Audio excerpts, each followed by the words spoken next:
Alright, hello ladies and gents, welcome to Virtus.Pro versus dAT. We have unfortunately missed a pistol round because they were short on GoTV relays. But here we are on Overpass. Chewy, have you ever played this map in your life? Being new to CS? No, not at all. Well, I mean, so the this map's is newer than certainly, you are to CS.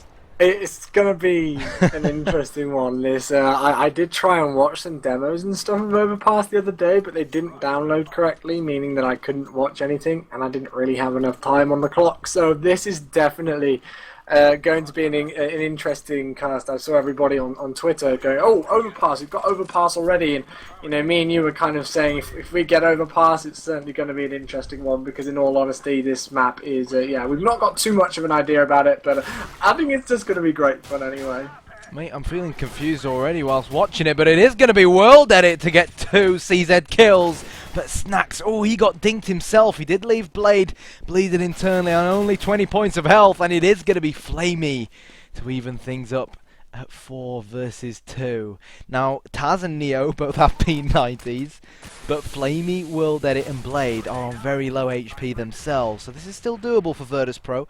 Neo's going to go all in with that P90. He's going to try and drop the bomb planter in Ubeak, does so successfully, but it's going to be Blade to get the return frag, leaving Taz 1 versus 3. He's not going to be able to do it, so World Edit finishes him off, and that's a big round on the board there for dAT, of course, considering the fact that they did lose the pistol round and the round after that, and they were on an eco there. Virtus.Pro not able to capitalise off that, and they won't be happy. It looks like they are going to force things up, though, as best as possible. Having a look at it, they've all been able to buy armour. We've got 2 M4s, an SSG, and a FAMAS, and Bialy's just having to settle for a 5-7 there, so it's going to be interesting to see what Virtus.Pro can do. Of course, we can pretty much just spend the entire game talking about this team and their accomplishments. Recently they've been playing so well.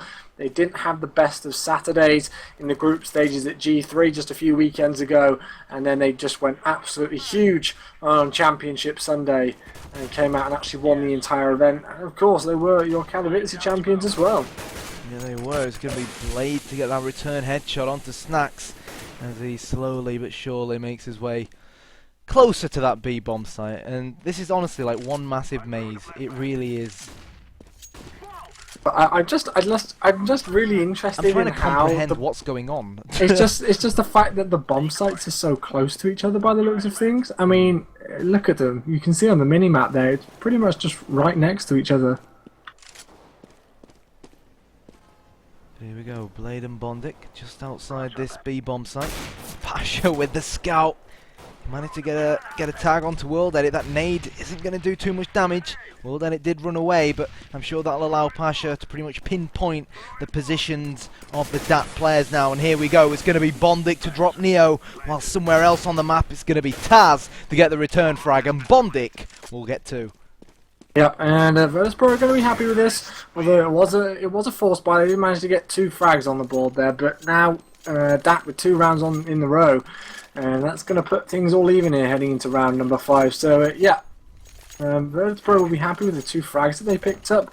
But of course, because they've fallen to really mess with their economy now, and having a look at it, they're really struggling for money. No armor whatsoever, no grenades even. It's just going to be full pistols. We've got P250's name of the game, and also a couple of CZ75s here. So you would expect, because of that this is going to be 3-2 in favour of dAT, which will of course put them in the lead for the first time in this game. But we're going to see what's going on, and by the looks of things it looks like the T's could be making a quick progression over towards the B bomb site. The bomb has been dropped though after the bomb's still up. I do apologise, I don't know what I was watching, and again I'm still getting confused with this map. Still a 4 versus 3, mate. Then a 3 versus 3 situation though, and Max finally being able to pick up a rifle here. He's going to do some work. He does 1, but not quite enough as World Edit shuts him down. Yeah, he does. It is 2 versus 2, both Pasha and Bialy with only pistols. Bondic is going to come round the back, do Pasha from behind. And now Bialy, stuck between a rock and a hard place, needs to try and defuse this bomb. And with only a P250, he's not going to be able to do it. And my question to the people in the chat right now, do you think Overpass is a CT-sided map? Or do you think Overpass is a T-sided map? That's my question. I mean, again, I'm new to this game, and this is a new map, and we've not really seen this too much before. But initially, just from looking at kind of like the map structure, I would at first say that it could be a CT map, basically favoured off how close those bomb sites are. And if, you know, you stack your team around there and get some good, you know, support on either bomb site, you're going to be able to rotate relatively quickly, you would think. But then again, on the other hand, it just looks like it's a complete maze, and looks like there are so many different routes around the map that therefore, you know, it could be easy for the T's to sneak around the place and get into some tricky positions. So I'm not sure at the minute. I need to make my mind up in some time over this map. Yeah, a lot of close quarters, like here, where Flamey is going to drop Bayali. Unlike Bayali to go down so early in the round for the Poles. And, well, are we going to see the Russians get their 4th round on the board? Like many, I have skins on Virtus.Pro, and I too was surprised when I saw that the map was going to be overpass, but hey, whatever floats Virtus.Pro's boat, I guess. They've been boot camping for the past few weeks. They've obviously been practicing this map. They seem to feel confident on it. But only time will tell as to whether they can convert that confidence into a win so far in the group stages. 5 versus 3 situation as it stands here. Pasha and Bayali, the only 2 casualties in round number 6. Flame and Bondic need to be careful though. 22 HP and 10 HP. Well, then it is going to go down. Flamey picked up a kill onto Snacks. That's going to lead things into a 4-on-2 situation. But look at this. Neo with a lovely spot. Unfortunately, he's only going to be able to pick up 1. And now he's the last one left alive. As Taz is going to get dropped, the bomb will go down here. And unless Neo can do something pretty spectacular, it's going to be 4-2. And that's confirmation of that. dAT picking up 4 rounds on the trot here. And they just keep getting that bomb down, which means that they're just, you know, they're bringing that economy up more and more so. And we're actually seeing World Edit again with that AWP. We'll see what work he can do with it. But this is going to be another tricky situation for Virtus.Pro in terms of money. Pasha going to see if he can do anything with the SSG. It's going to be a difficult one. We've got a couple of grenades in Bayali and Snacks, but not really much too exciting here. So you would expect here that dAT could take their 5th round in a row. Yeah, you were talking about the money. Bondic had over $11,000. So I think it's safe to say that dAT won't be finding themselves on an eco anytime soon. But Snacks has gone unnoticed. Blade is going to slowly approach him. It's AK versus CZ. The CZ wins, but Flamey will get a return frag alongside Bondic before Bayali leveled things up at 3-on-3. So it's still, again, we're in the same scenario where it seems that both teams, despite one of them being on the eco, seem to have an equal share of the number of players. But I would expect from this point on, Chewy, for dAT to put their foot down and win this round. They do have the AK-47s, and even though there are a lot of close quarters from what we've seen so far in this map, I think the terrorists will be looking to use their knowledge of this map to their advantage and take their weapons, take those AKs where they feel they can be most effective. Indeed, and Neo's going to spot that player though, but not quick enough. Ubik's going to stop him in his tracks. Ali's going to go down as well, and it's all left up to the man with the SSG in hand, which will be Pasha. 3 versus 1 situation for him. He's all left on his own, and the bomb's going to get planted again any second here by World Edit. And, you know, everybody's wondering, overpass? How did we get overpass? What happened? Well, you know, the teams obviously know what they're strongest on, and it's a real kind of toss-up, so to speak, in these early stages here, because basically, I'm sure you've had it all explained to you before, but we might as well explain it again here just before this round ends here. The way that the veto system works in the group stages is that there's 7 maps in the map pool in total. Of course, this new map here, Overpass coming in, Cobblestone coming in, Cash coming in, and Train going out. And then what happens from there is that each team gets 2 vetoes, so that's obviously 4 overall, leaving 3 maps left. And the way that it goes from there is that it is completely random which 2 teams, which map these 2 teams are going to face up on. So that's obviously how it's happened. So Overpass and 2 other maps were left standing after the vetoes, and it ended up on this one. It'll be interesting to see what both teams think of that initially. By the looks of things, dAT are happy with the choice of map, and we'll see if they can capitalise off that. 5 rounds in a row for them. There we go. So Virtus.Pro finally bought up. Neo is going to be the AWPer. Normally we see Pasha playing with the AWP. And wow, Bayali with 2 already. And is that the kick up the backside that Virtus.Pro need to get themselves back in this game? Pasha is bleeding internally, finding himself on only 1 point of health. He's on the phone to a medic. And by the looks of things, I think one bomb site is on top of the other Chewy. I can't quite tell based on what we've seen so far. I think I'm definitely sure they're on different levels. Yeah. But I'm not quite sure if they're right on top of each other again. We do apologise, guys. I know we're supposed to be professional casters who know everything about Counter-Strike and never get a word wrong, but we're having fun. You know, it was. I had an interesting time once where I casted Season and I'd never even heard of the map before. It was Virtus.Pro versus Titan. I had like 7,000 people in the chat, and I'd never even heard of the map before. So that was definitely an interesting one. That was a couple of months ago. But back on board with this game, it's all going to be left up to World Edit. Bayali finishes him down, and finally, after that team took 5 on the trot, Virtus.Pro eventually able to put a stop to it. Neo and Taz the only casualties there for the side from Poland. So 5-3 is your score here. Still no indications in these early stages about who's going to run away with this game. It definitely could go either way here. But yeah, I'm interested to see who takes this one, especially obviously with this map choice. By the way, I just want to apologise. Obviously, I understand a lot of people saying we should have researched this map beforehand, but we were never actually contacted by ESL until 2 days ago.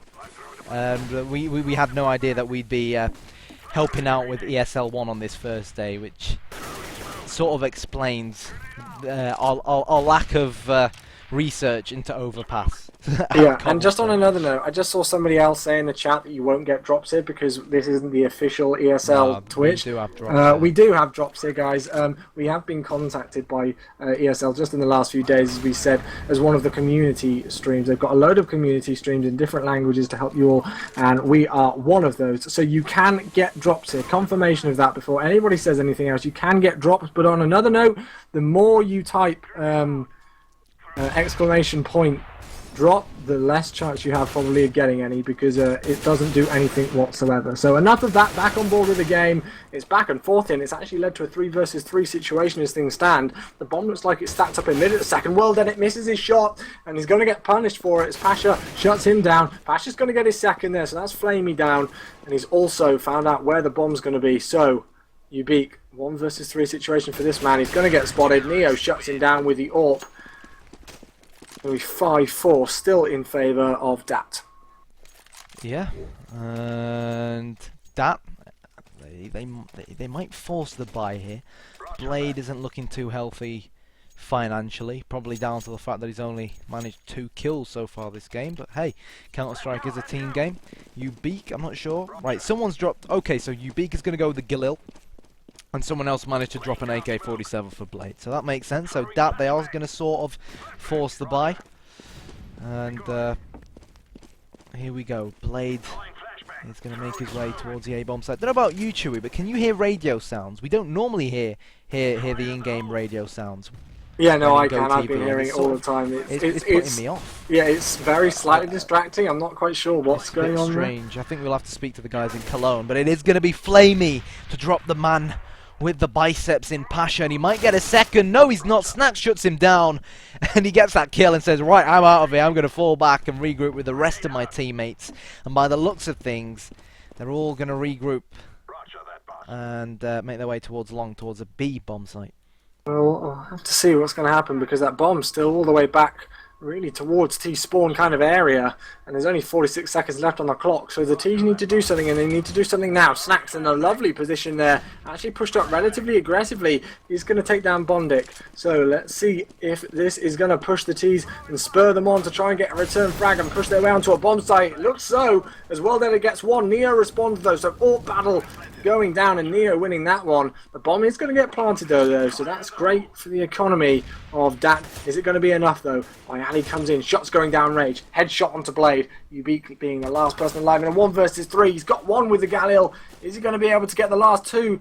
Bayali's got to be careful, he's on 4 HP, it won't matter though. Snacks shuts him down, bomb will be defused, and Kyanite on overpass here heading into round number 11. We're all even 5-5. Yeah, 5-5, and again, we were asking as to whether it's a CT-sided map or a terrorist-sided map. To be fully honest, from what we've seen so far, it seems somewhat relatively 50-50. I think because it's such a new map and not a lot of teams have really looked into the maps too much, I think we're at a point where anything could genuinely happen, depending on the team, depending on how aggressive their approach is, depending on their opponents and how their opponents try to counter the approach a certain team tries to use. And these radio commands are really doing my head in. Yeah, It reminded me of G3, where all I could hear was a production team talking non-stop in my ears. Yeah.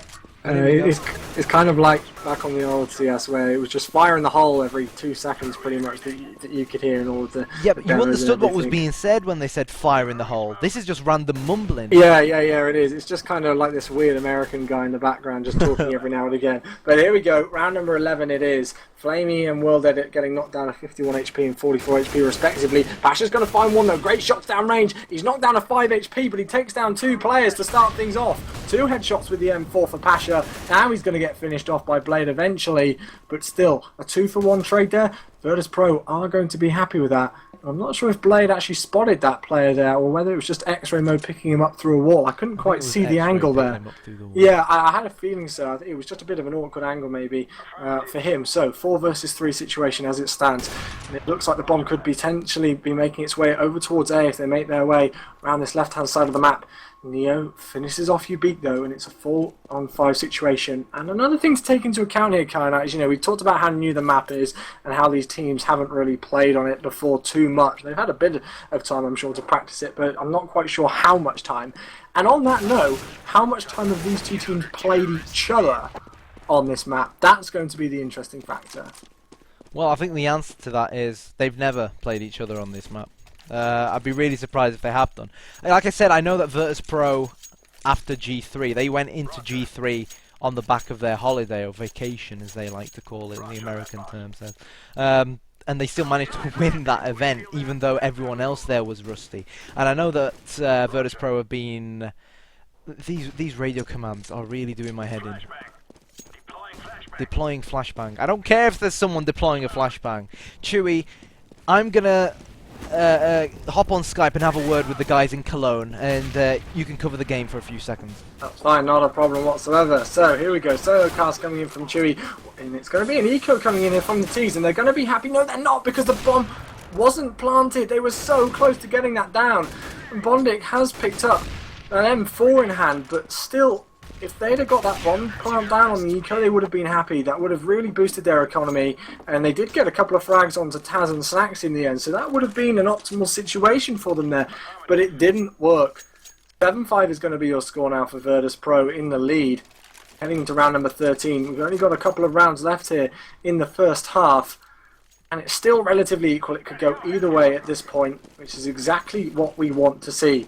So, that on the T side here, they have been able to get some weapons in hand now of worth after ecoing the last round. Of course, it would have been even better for them if they had got that bomb down, as we've previously mentioned.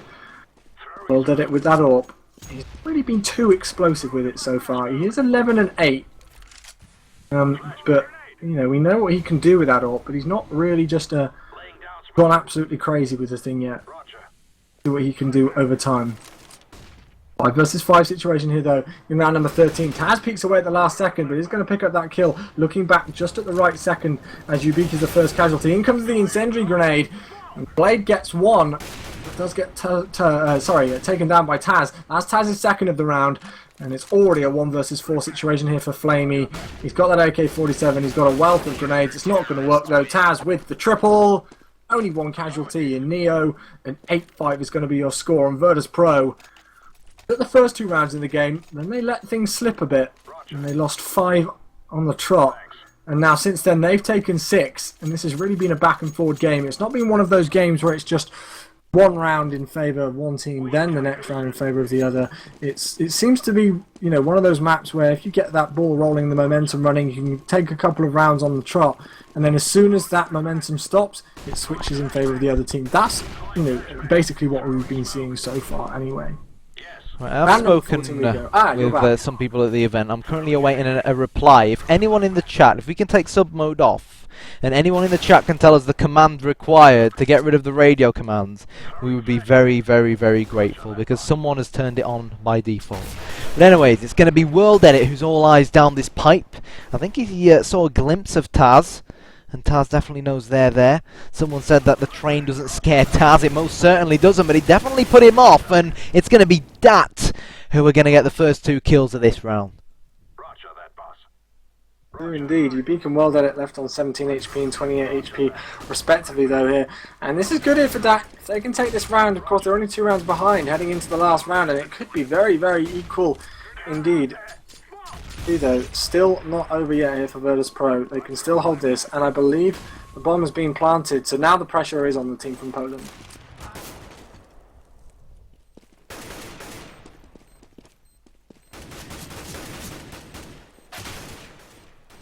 Going to take out World Edit though.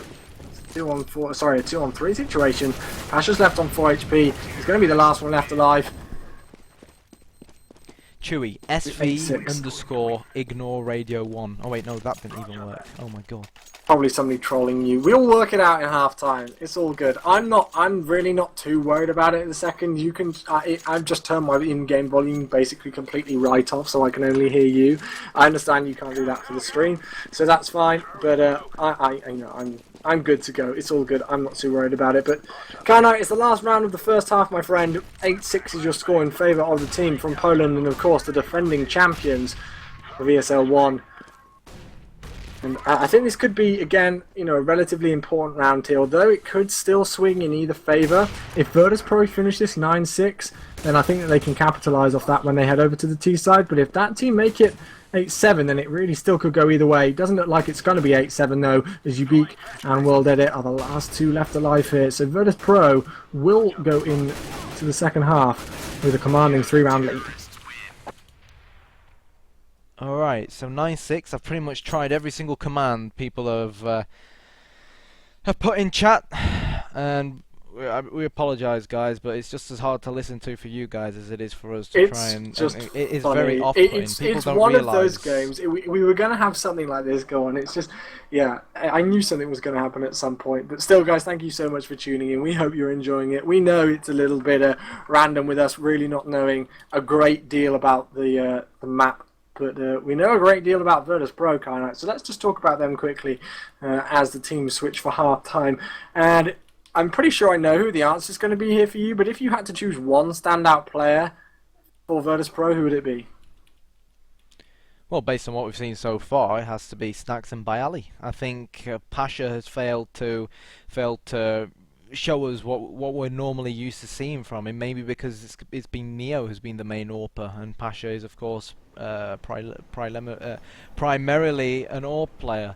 Snacks and Bayali, the thing about this map, from what we've seen so far, there's those tight corners where you can hold an angle and, for example, just flash off the wall and peek out and take your opponents by storm. And most of the time when you manage to do that, you actually end up facing 2 or 3 of your opponents. And Snacks and Bayali, the 2 main riflers in the Virtus.Pro side, playing with those silenced M4s.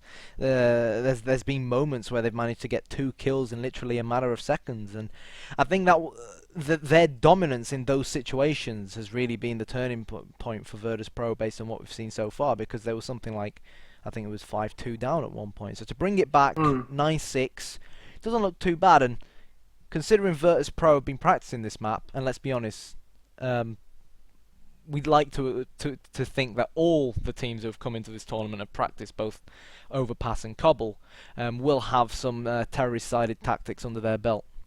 Oh yeah, I definitely think they will do. And again, I think that Virtus.Pro can capitalise off this, considering the fact that they had such a good run there on that first half. Yeah, they lost 5 rounds in a row, but then they came back and won, I think it was 6 or 7, which was, you know, great play from them, showing what they have put into the CT side here on this map. And if they can take this pistol round here, it's going to be even better for them. So here we go, and just actually a little side note, in both of the games going on here at the second ESL ONE Cologne, both of them are on the new maps in play. Cobblestone is actually being played between Fnatic and iBuyPower. So, certainly interesting overall, but this is what we like. We love it when things are changed up. But Kyanite, take it away, 16th round into the second pistol round of the game. Here we go, so the Katowice champions want to get their 10th round on the board, and it's going to be a pistol round, assuming they can do it. Neo is going to go all in towards this A bomb site. Blade is quick on the rotation, and that's a great rotation from him. Little does he know he's only meters away from the incoming Virtus.Pro players, but his flashes have forced them to fall back, and I think we're going to see a much slower approach from Virtus.Pro now, Chewy. Maybe so. The flashes are still going down, but the CT's holding strong. In comes the push, and it's about to all go crazy any second. Pasha gets the first kill of the second half. World Edit responds. Bali with another. Pasha with his second. And once this guy starts getting the kills, you almost can't stop him. Let's see if he can pick up the triple. Yes, he does. And that's all going to leave things in the hands of Flamey. Pasha, is he going to get the 4-man? Yes, he does. 4K for Pasha to start things off here for Virtus.Pro on the second half. He's left on one single point of health. But wow, great stuff with the 5-7 coming in from that man. The biceps are with him today. Yeah, just to clarify, ignore rad has not worked. Any SV commands, SV stands for server, so the guys in Cologne are responsible for that. If we type that in console, it's not going to make a difference.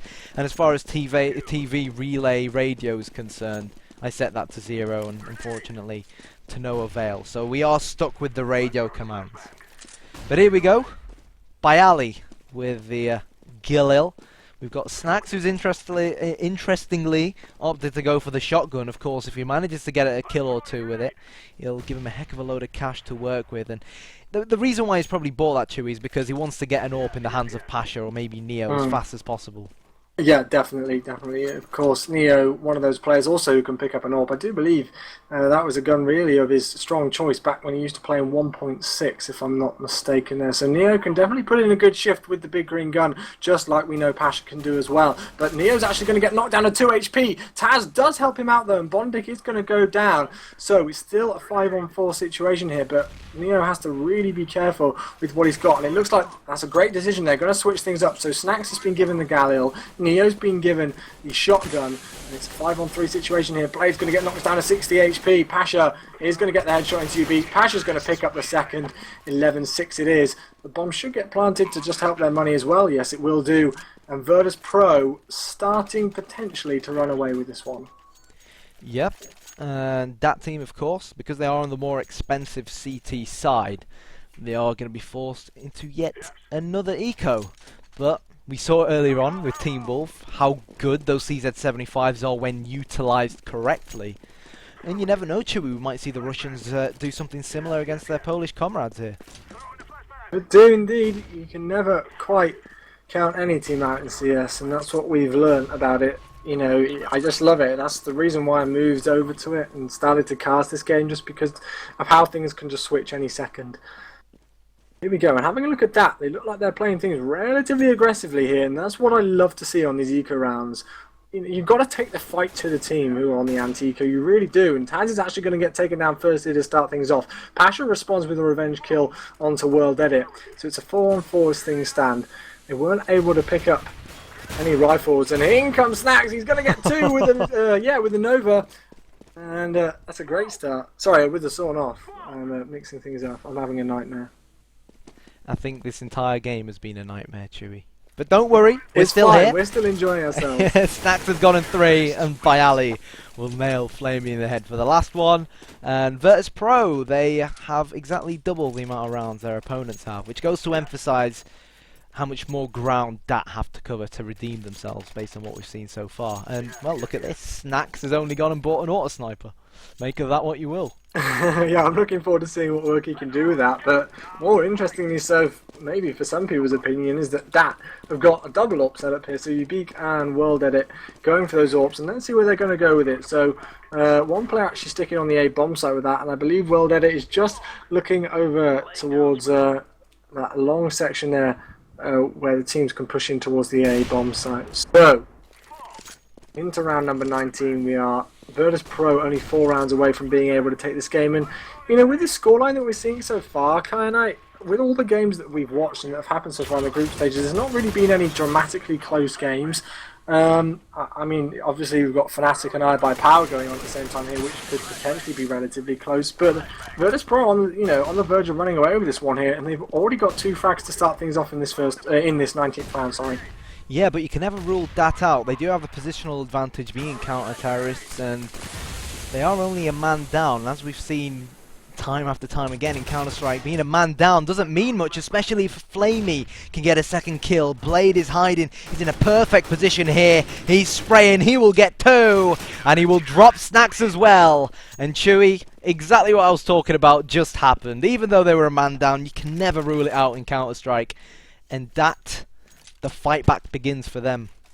And that's what I'm loving about Overpass, is those kind of positions there. I mean, Virtus.Pro just didn't quite check their corners, and there's all these little tiny spots where not being people familiar like with Blade can just pick up those kind of crazy 3-man sprays in that fashion and just shut down a team, despite having the man disadvantage at the start of that whole altercation there. So dAT still not out of this game yet. We can't count them out whatsoever here. 12-7 is your score. And number 20 we go. Of course, Virtus.Pro, because they've been doing so great here in this second half so far, apart from losing that last round, they have still got money in the bank. So Pasha has got that AWP. We'll see where they're going to head with a bomb. Initially, by the looks of things, it looks like it could be making its way over towards A. And having a look at the CT setup, you've got 2 relatively close to that A bomb site, and 2 right on top as B as well. And by the looks of things, they're just happy to sit back and not take anything too dangerously here. Yeah, we've seen a few smokes go out towards the B-bomb side, but I do believe they are defensive smokes more than anything. Obviously, when you stick a smoke down as a counter-terrorist, you pretty much force the terrorist to have to run through it. And assuming you've got the positional advantage as a counter-terrorist, you should always be able to see the terrorists running through a smoke before they see you. But yeah, slow and steady wins the race, apparently, according to Pasha and co. Who are really nice people, by the way. Met them at G3. Awesome, awesome people, particularly Pasha. But anyways, let's stop fanboying Virtus.Pro and focus more on the game. World Edit has that AWP, and Taz, as a matter of fact, is only inches away from him. World Edit pulled the trigger, but it was a good leap from Taz in the end.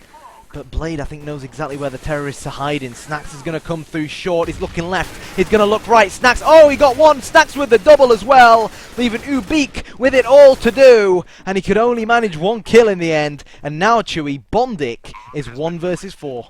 1 versus 4. And I have a feeling if it's going to be sensible, he won't go for it. And your phone starts ringing.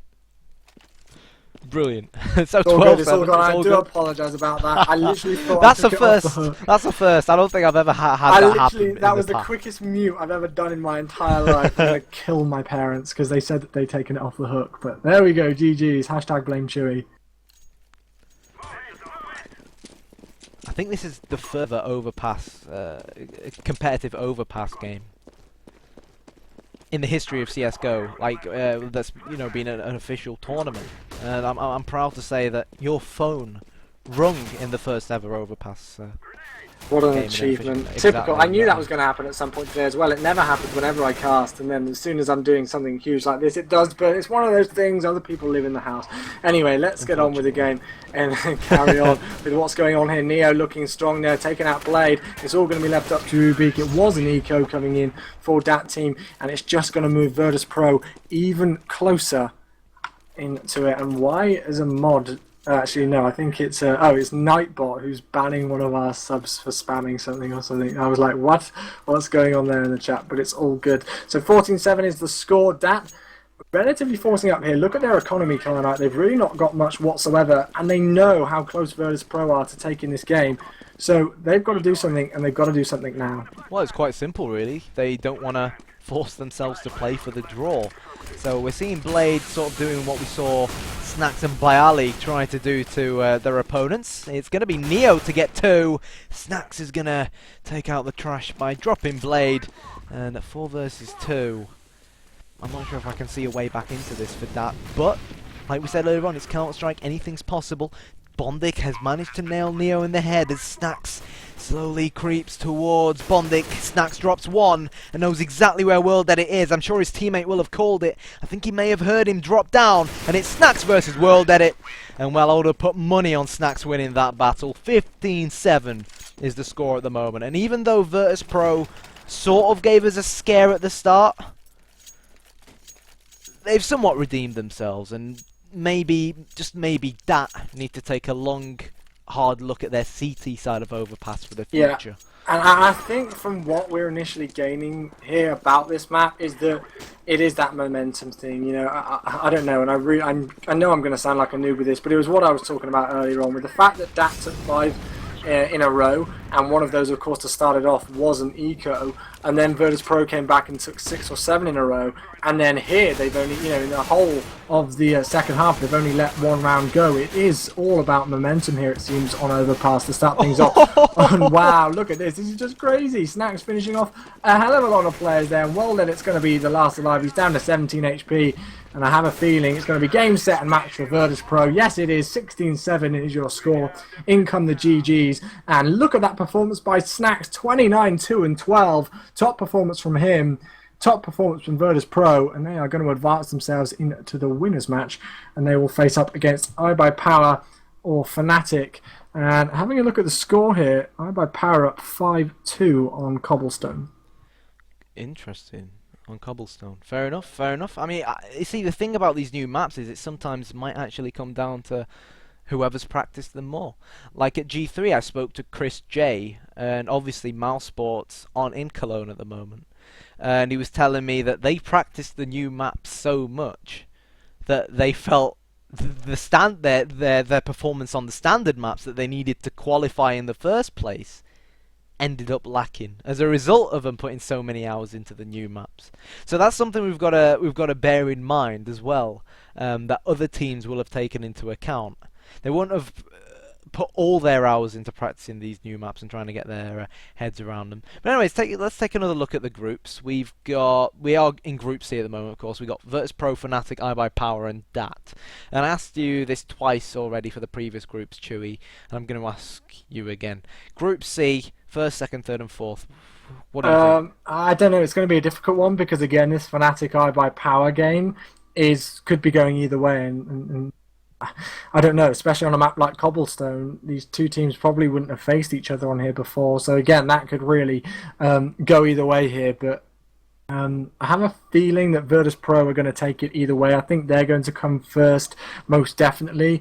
iBuyPower, I think one of the things that was stopping them is just what they've recently kind of been like in Europe. They've had some great performances in America, of course, with ESL ONE 16, not too far behind us. But G3, they didn't do quite as much as they would have hoped to do.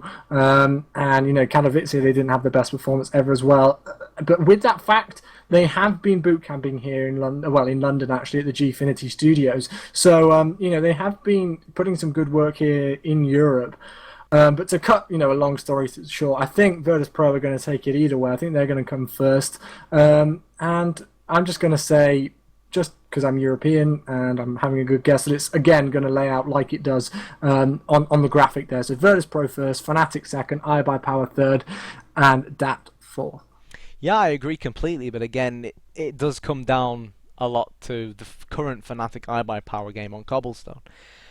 But anyways, guys, that's going to be it from us. We'll show ourselves again in another hour or so. Any subscriptions, any followers will be more than appreciated. But of course, if you don't fancy it, you don't have to. But my name has been Kyanite. You can follow me on Twitter. It's at Kyanite with a 1 instead of an I. So at KYAN1TE. And you can follow Chewy on Twitter. Yep, and my Twitter is at It's Chewy. So that's ITSCHEWWY. So come and say hello to us. Me and Kaina are always checking our Twitter, so you're more than welcome to have a good chat with us and come and say hello. Thank you to all of you who are following and saying hello and subscribing. We do appreciate it, of course. And we are at the second, just under 13,500 followers, which is absolutely crazy. So thank you to you all. Shout out to everybody watching in the chat. Fnatic and iBuyPower are still playing. That's only in round number 10, I believe. So make sure to go and watch that match and enjoy the action there from Group C. And we'll see you again with the last game of the day for us in just over an hour or so. Yeah, which will be Dignitas versus Vox. Yeah.